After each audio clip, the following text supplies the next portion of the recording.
Hello friend, नैतिक IAS academy आप सभी का स्वागत करता है। आज का हमारा क्लास बीए 5th सेमेस्टर का इम्पोर्टेंट टाइप क्वेश्चन आंसर को लेकर है। आइए हम लोग क्वेश्चन आंसर को देखते हैं। स्विस संघीय सरकार की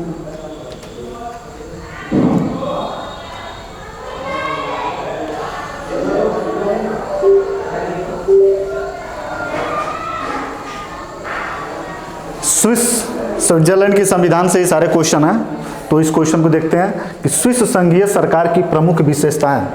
संघीय सरकार की प्रमुख विशेषताएं क्या क्या है? बहुल कार्यपालिका, पीछे हम लोग पढ़ चुके हैं, 7 सदस्यों वाली होती है, 7 सदस्यों वाली होती है, बहुल कार्यपालिका है। संसदात्मक एवं अध्यक्षात्मक प्रणाली का समन्वय है, इसका भी चर्चा किया जा चुका है कि 3 देश ऐसे हैं कि जहां संसदात्मक शासन व्यवस्था और अध्यक्षात्मक शासन व्यवस्था का मिश्रण है। वह देश कौन से हैं? फ्रांस, श्रीलंका और स्विट्जरलैंड। ठीक है, तो ये भी है, ये भी सही है। उत्तरदायित्व और स्थायित्व का संयोग ये है ही है, संसदात्मक शासन व्यवस्था की ये विशेषता है, तो दोनों का सम्मिश्रण है तो होगा ही होगा। उपर्युक्त सभी इसका आंसर होगा। ठीक है, अगला प्रश्न देखते हैं हम लोग। संघीय चांसलर का चुनाव कितने वर्ष के लिए होता है? तो जो संघीय चांसलर है, संघीय चांसलर का चुनाव जो है, संघीय चांसलर का चुनाव कुल जो है 2 वर्षों के लिए होता है। संघीय चांसलर का चुनाव 2 वर्ष के लिए होता है। ठीक है, सॉरी 2 वर्ष के लिए नहीं, ये 4 वर्ष के लिए होता है। संघीय चांसलर का चुनाव 4 वर्ष के लिए होता है। अगला प्रश्न, बिना शक्ति का राष्ट्रपति, बिना शक्ति का राष्ट्रपति शब्द किसके लिए प्रचलित है? बिना शक्ति का राष्ट्रपति, चूंकि हम लोग स्विट्जरलैंड का संविधान यहाँ पढ़ रहे हैं तो इस प्रश्न का उत्तर देना तो आसान है कि स्विस राष्ट्रपति होगा, लेकिन जैसे ही हमको क्वेश्चन मिश्रित करके जब आएगा तो वहां जब पूछेगा कि बिना शक्ति का राष्ट्रपति कौन है, चीन है, अमेरिका, पाकिस्तान है, तो हम दुविधा में पड़ जाएंगे। तो आंसर तो यहाँ ठीक है, स्विस राष्ट्रपति। कैसे? हमको पता है कि जो संघीय सरकार होती है उसमें कुल कितने सदस्य होते हैं? 7 सदस्य होते हैं। 7 सदस्य जो है एक एक वर्ष अल्टरनेट करके जो अध्यक्ष बनाए जाते हैं वही अध्यक्ष राष्ट्रपति होता है। लेकिन ये बैठक की अध्यक्षता करने के नाते इसको राष्ट्रपति कहा जाता है। वास्तविक जो शक्तियां होती है इन 7 सदस्यों के अंदर होता है, इसीलिए जो राष्ट्रपति तो नाम मात्र का होता है। तो इसलिए कहा गया कि बिना शक्ति वाला राष्ट्रपति, बिना शक्ति वाला राष्ट्रपति स्विस राष्ट्रपति होगा। भारत का संविधान में मत समझ लीजिएगा कि भारत का राष्ट्रपति भी बिना शक्ति वाला है तो बिना शक्ति का राष्ट्रपति भारत का, ऐसा नहीं है। इसका पूछने का सेंस यह है, राष्ट्रपति का पद तो है लेकिन उसके पास कोई शक्ति नहीं है। क्यों नहीं है? क्योंकि 7 सदस्यों की जो बहुल कार्यपालिका है इसी के पास वास्तविक शक्ति होती है। और जो राष्ट्रपति होता है, चूंकि इस 7 सदस्यों की जो समिति होती है, जो कमेटी होती है, उसकी वो केवल अध्यक्षता करता है, औपचारिक अध्यक्ष करता है। पावर तो टोटल किसके होता है? इसी के पास होता है। अगला प्रश्न देखते हैं हम लोग। किस देश की कार्यपालिका में उत्तरदायित्व तथा अस्थायित्व का मिश्रण पाया जाता है? उत्तरदायित्व और अस्थायित्व, अभी इसके स्विस संविधान की विशेषता में अभी हम इन लोगों को इस विशेषता को देखा गया है, तो इसका आंसर होगा स्विट्जरलैंड। अगला जो है,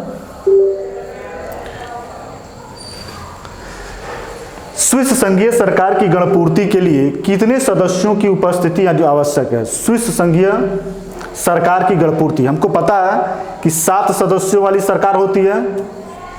यह कोई जरूरी नहीं है कि जब भी संघीय सरकार बैठती हो तो सारे 7 सदस्य उपस्थित हों। तो ये एक मानक बना दिया गया है कि वह सरकार तभी कोई कार्य करेगी या निर्णय करेगी जब एक न्यूनतम संख्या को पूरा करती हो। तो गणपूर्ति का मतलब यह कि इन 7 सदस्यों में एक न्यूनतम संख्या क्या है जो यह सरकार काम कर सके, तो वह है 4 जब सदस्य होंगे तभी वह गणपूर्ति मानी जाएगी, अन्यथा वह सरकार का संचालन, सरकार कार्य नहीं करेगी व्यवहार में। ठीक है, अगला जो प्रश्न है, स्विस लोगों की दृष्टि में संवैधानिक कानूनों का न्यायिक पुनर्विलोकन लोकतंत्र के सिद्धांत का उल्लंघन है। यह कथन किस विद्वान का है? स्विस लोगों की दृष्टि में संवैधानिक कानूनों का न्यायिक पुनर्विलोकन लोकतंत्र के सिद्धांतों का उल्लंघन है, यह कथन किसका है? हेंस ह्यूबर का, डायसी का, ब्राइस का, हुज का? थोड़ा सा इस कथन को हम लोग समझ लें। न्यायिक पुनर्विलोकन का मतलब ये होता है कि जब कोई संसद कानून बना लेती है तो उस कानून की समीक्षा न्यायालय के द्वारा की जाती है।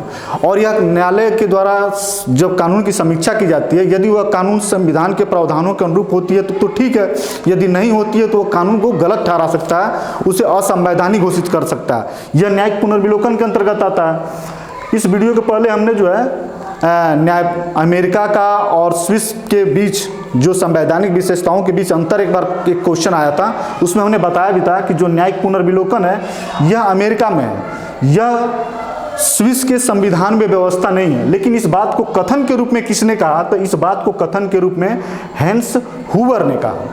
ठीक है, न्यायिक पुनर्विलोकन की व्यवस्था स्विट्जरलैंड के संविधान में नहीं है, लेकिन इसको एक कोटेशन, एक वाक्य के रूप में जिसने कहा, जिस विद्वान ने किया, वह विद्वान का नाम है हैंस हूवर। ठीक,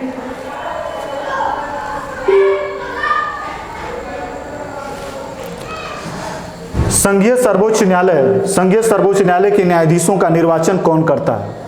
संघीय सर्वोच्च न्यायालय के न्यायाधीशों की निर्वाचन कौन करता है? तो यह स्विस जनता नहीं, संघीय संसद यही करती है, सरकार नहीं, राष्ट्रपति नहीं।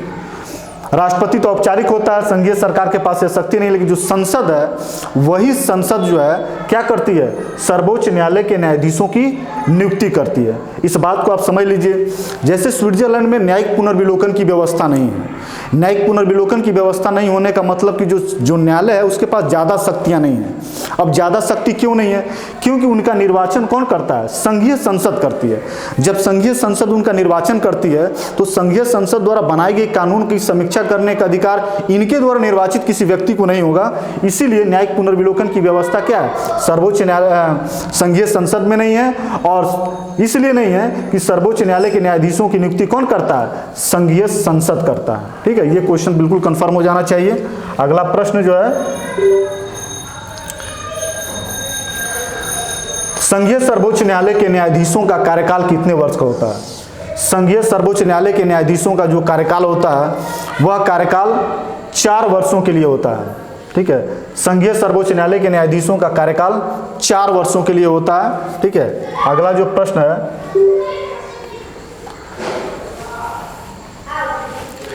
सर्वोच्च न्यायालय के प्रधान या उप प्रधान का निर्वाचन कितने वर्ष के लिए किया जाता है?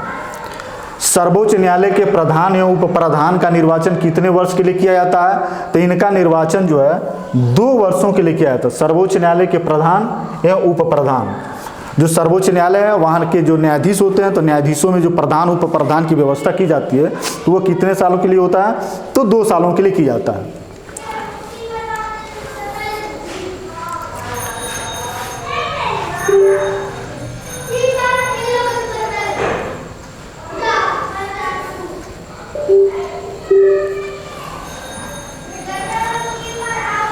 सर्वोच्च न्यायालय के न्यायाधीशों का वेतन और भत्ते आदि को कौन निर्धारित करता है? जो न्यायाधीश होते हैं उनका वेतन और भत्ता कौन निर्धारित करता है? ये हमें पता होना चाहिए कि जो सर्वोच्च न्यायालय है इसके न्यायाधीशों की नियुक्ति कौन करता है?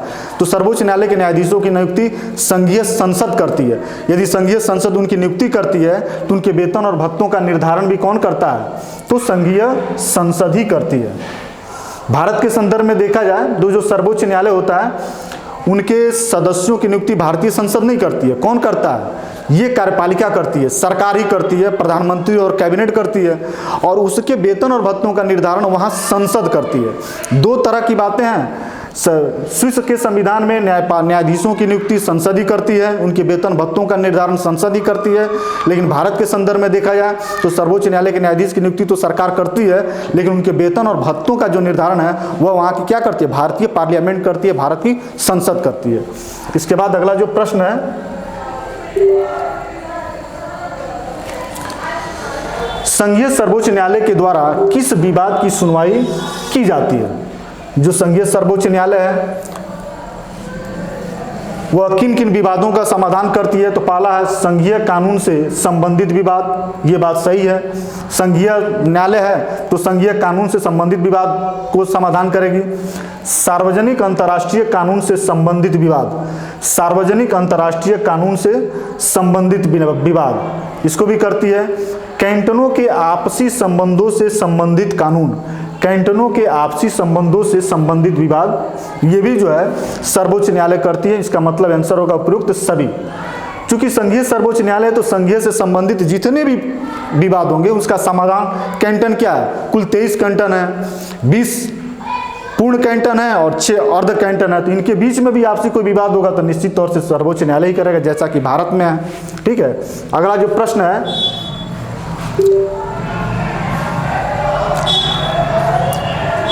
कौन सा वक्तव्य सही है? हमको सही वक्तव्य का चयन करना है। तो स्विस संघीय सर्वोच्च न्यायालय को न्यायिक पुनर्विलोकन की शक्तियां प्राप्त है, अभी हम लोग पढ़ चुके हैं, नहीं प्राप्त है। ये संघीय सर्वोच्च न्यायालय के कैंटनों के कानून पर न्यायिक पुनर्विलोकन का अधिकार प्राप्त है, तो नहीं है। संघीय सर्वोच्च न्यायालय को संघीय कानून का पुनर्विलोकन का अधिकार प्राप्त है, ये भी नहीं है। संघीय सर्वोच्च न्यायालय को संघ और कैंटनों दोनों के कानूनों का पुनर्विलोकन का अधिकार प्राप्त है, यह भी नहीं है। संघीय सर्वोच्च न्यायालय कैंटनों के कानून पर न्यायिक पुनर्विलोकन का अधिकार प्राप्त है। संघीय सर्वोच्च न्यायालय को संघीय कानूनों के पुनर्विलोकन प्राप्त है। ये जो प्रश्न जो है, स्विस संविधान के न्यायिक पुनर्विलोकन की व्यापक शक्तियां प्राप्त है, ये जो क्वेश्चन है, ये क्वेश्चन विवादित है, गलत है, चूंकि न्यायिक पुनर्विलोकन की व्यवस्था नहीं है। इसको बाद में हम लोग देखा जाएगा। ये क्वेश्चन ही गलत है, क्वेश्चन का विकल्प गलत दिया हुआ है।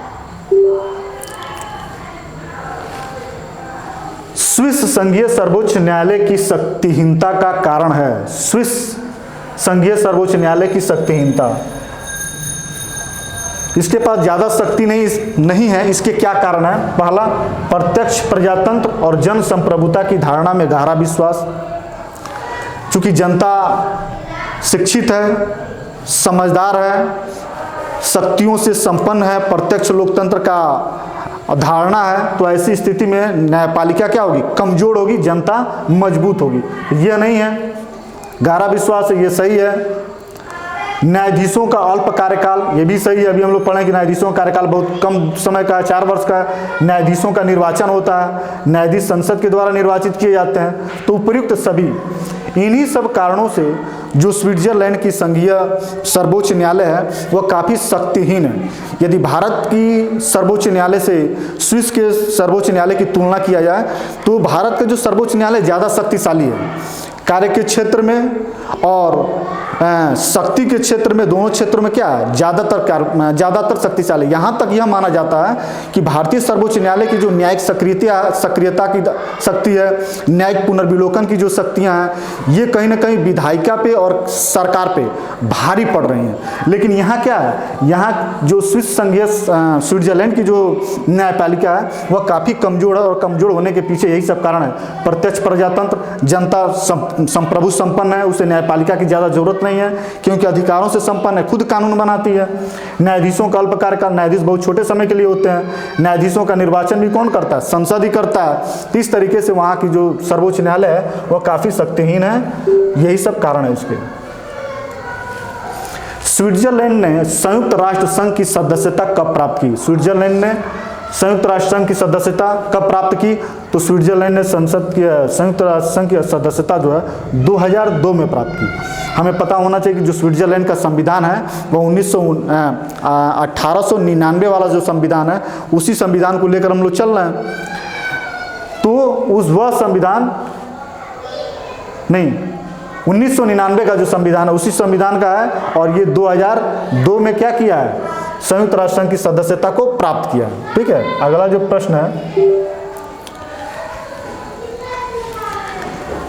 ऐच्छिक लोक निर्णय की मांग कानून पारित होने, आदेश जारी होने या संधि संपन्न होने के कितने दिन के भीतर की जानी चाहिए? ऐच्छिक लोक निर्णय, ये ऐच्छिक लोक निर्णय जो है ऐसी व्यवस्था है जिसके माध्यम से यह पता चलता है कि जनता क्या है? जनता ही अपने ऊपर शासन करती है। जनता प्रत्यक्ष लोकतंत्र है वहाँ पे, और कानून के निर्माण में, कानून को बनाने में जनता की भागीदारी होती है। उसी को ऐच्छिक लोक निर्णय कहते हैं।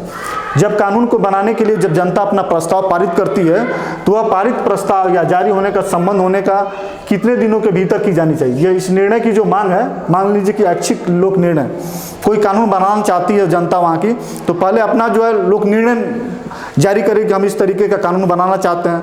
अब वह जो समय होगा उसको पारित होने का, वह कितने समय का होगा यह यह कहा गया कि ऐच्छिक लोक निर्णय जारी होने के 90 दिन के भीतर क्या होना चाहिए, कानून बन जाना चाहिए। टाइमिंग जो है वह 90 दिन का है। ठीक है, अगला जो प्रश्न है,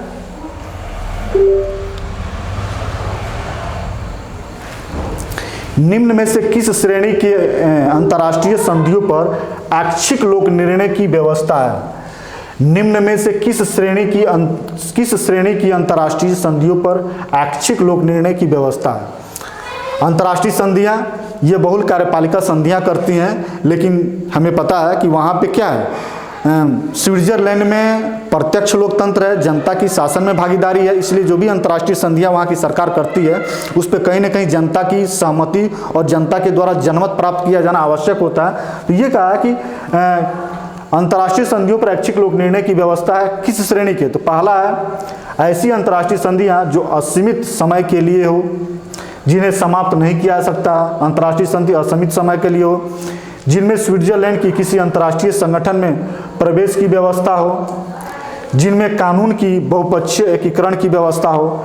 ये तीनों ऐसे कारण हैं, उपयुक्त सभी होगा इनसे आंसर, जिसमें अंतर्राष्ट्रीय जो संधियां, इन सब विषयों पर जब अंतर्राष्ट्रीय संधियां बहुल कार्यपालिका करती हैं तो इन सब पे ऐच्छिक क्या करती है, ऐच्छिक लोक निर्णय, अर्थात जनता की निर्णय को जाना जाता है उन संधियों पे कि ये इस संधि पे जनता क्या निर्णय लेती है, क्या राय रखती है, उसी को ऐच्छिक लोक निर्णय की व्यवस्था कहा गया। ऐच्छिक लोक निर्णय जो है इन्हीं सब, जब भी अंतर्राष्ट्रीय श्रेणी की जो भी संधियां होंगी उस पे ऐच्छिक लोक निर्णय कब लिया जाएगा? तो इन तीन विषयों के अंतर जो भी अंतर्राष्ट्रीय संधियां बनेगी उस पे ऐच्छिक लोक निर्णय लिया जाएगा, यही इसका अर्थ है।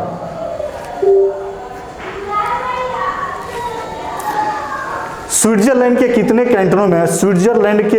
कैंटनों में संविधान संशोधन संबंधी विधेयकों पर अनिवार्य लोक निर्णय की व्यवस्था है? अंतर्राष्ट्रीय संधियों पर ऐच्छिक लोक निर्णय है ही है। अब संविधान में संशोधन, जो संविधान वहाँ का बना है, जो 195 अनुच्छेद और 4 अध्याय हैं, उसमें कुल कितने संविधान की संशोधन करना है? उस संविधान में संशोधन करने पे, उस संविधान के प्रावधानों में संशोधन करने के लिए कितने संशोधनों पे क्या करना? लोक निर्णय, मतलब जनता की सहमति को जानना है। तो इसमें होगा सभी कैंटनों में। ठीक है, स्विट्जरलैंड के कैंटनों में संविधान संशोधन संबंधी विधेयक होगा तो उसमें लोक निर्णय की व्यवस्था क्या होगी? सभी कैंटनों में कोई भी संशोधन किया जाएगा तो उसमें लोक निर्णय आएगा ही आएगा। अगला जो प्रश्न है, स्विट्जरलैंड के कितने कैंटनों में सामान्य कानून पर भी अनिवार्य लोक निर्णय की व्यवस्था है? कितने कैंटनों में? तो स्विट्जरलैंड के 10 पूर्ण कैंटन और 1 अर्ध कैंटन ऐसे हैं जहां सामान्य कानून भी बनाया जाए, वहां भी लोक निर्णय की व्यवस्था होगी। संवैधानिक संशोधन पे तो सभी कैंटनों में करना पड़ेगा, लेकिन यदि सामान्य कानून बनाना हो तो वहां भी लोक निर्णय जो है 10 पूर्ण कैंटन और 1 अर्ध कैंटन में लागू होगा।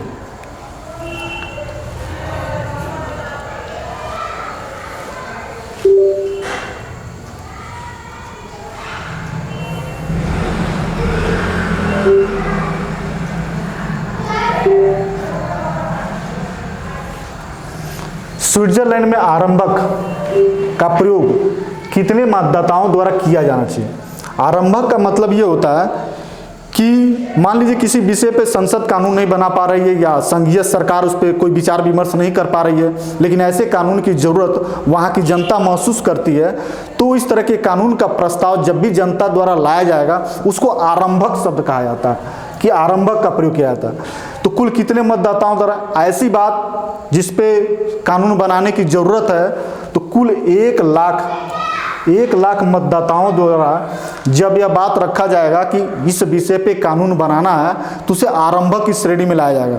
और यदि 1 लाख मतदाताओं द्वारा यह बात रख दी जाती है तो संघीय संसद की मजबूरी बन जाती है कि इस पे वह कानून बनाए, उनको बनाना ही बनाना। यदि वो नहीं बनाएगी तो फिर वहाँ प्रत्यक्ष लोकतंत्र की अवधारणा नहीं रह जाएगी। तो आरंभक की बात यही है।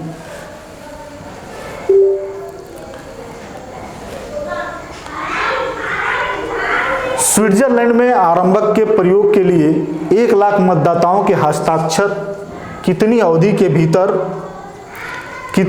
भीतर किए होना चाहिए। तो मान लीजिए कि आरंभक का मतलब 1 लाख जनता एक जगह उपस्थित होकर हाथ उठा के तो करेंगे नहीं, तो उनके हस्ताक्षर की व्यवस्था होगी। तो कुल ये जो है 1 वर्ष की अवधि के भीतर जो है 1 वर्ष की अवधि के भीतर उनको ये क्या करना होगा, प्रयोग करना होगा। आरंभक के लिए प्रयोग के लिए 1 लाख मतदाताओं के हस्ताक्षर कितनी अवधि के लिए है, तो कुल जो है 1 वर्ष की अवधि के लिए है। 1 वर्ष के भीतर 1 लाख मतदाता यदि हस्ताक्षर के द्वारा यह प्रकट कर दें कि अमुक विषय पर कानून बनाना है, तो फिर संघीय संसद क्या करती है, उस पर अपना कानून बनाती है। इन 20 प्रश्नों के साथ हमारा प्रश्न का आंसर का जो क्रम है वह समाप्त हुआ। आगे फिर जो है अभी ये स्विट्जरलैंड का संविधान है, फिर अगले जो वीडियो होंगे उसमें चाइना के संविधान से कुछ महत्वपूर्ण प्रश्नों को आपके सामने लाया जाएगा। हो सकता है कि 1-2 प्रश्न इसमें कुछ कन्फ्यूजन जो बने हुए हैं उसको अगले वीडियो में बनाते समय उस कन्फ्यूजन को हम दूर करेंगे। धन्यवाद।